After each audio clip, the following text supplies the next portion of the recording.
আসসালামু আলাইকুম।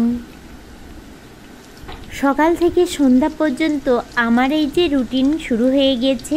আমি এক এক সময় এক এক রান্না রেসিপি ব্লগ নিয়ে আপনাদের সঙ্গে হাজির হয়ে যাই। হ্যাঁ, বলতে পারেন এটা আমার নেশা পেশার সব কিছু। এটাই কিন্তু আমার অনেক ভালো লাগে। আর আমি যেহেতু বাসাতে একাই থাকি, তো এভাবেই কিন্তু আমার সময়টা কেটে যায় এবং আমি নিজের থেকে অনেকটা স্যাটিসফাই অনুভব করি।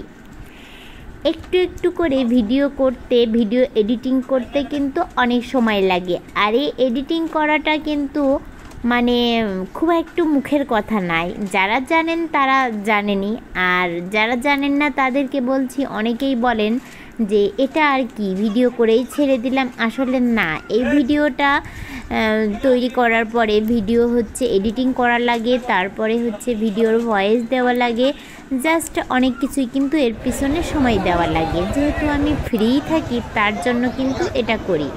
আর বাজারে এই যে শুক্রবারের দিন আপনাদের ভাইয়া বাজারে গেছিলো হরেক রকমের মাছ, তো আমি বলেছিলাম যে কিছু মাছ নিয়ে আসতি, তার জন্যই কিন্তু সে বাজারে গিয়েছিল। আর এই অঞ্চলে কিন্তু অনেক রকমের মাছ পাওয়া যায়, বিভিন্ন টাইপের মাছ। এখানে যেমন মানে বিখ্যাত মাছ আছে ভেটকি মাছ, তারপরে দেশি বিভিন্ন রকমের মাছ। এই যে এগুলা কি যেন নাম, আমি নিজেও জানি না মাছের। আর এটা ভেটকি। এই ভেটকি মাছের কেজি কিন্তু 1000 টাকা। আর এই মাছ এক একটা 2 কেজি 3 কেজি 4 কেজি এরকম। তার মানে একেবারে এই মাছগুলা 3 থেকে 4000 টাকা পর্যন্তও কিন্তু দাম আছে। আর এই যে আমরা রুই মাছ কিনেছিল আমাদের জন্য, তো এই রুই মাছটা আবার রান্না করব। মাছের ভিতরে কিন্তু বেশ পরিমাণে ডিমও ছিল। যেহেতু মাছটা খুব একটা বড় ছিল না, তারপরেও কিন্তু ডিম হয়েছিল। তো ভাবছি এই মাছটা আজকে ঝোল করব।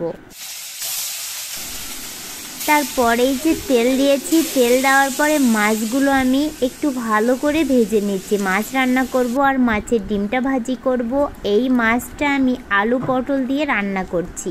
এভাবেই কিন্তু টাটকা ফ্রেশ মাছ আলু পটলের ঝোল কিংবা শুধু ঝোল খেতে কিন্তু বেশ ভালো লাগে।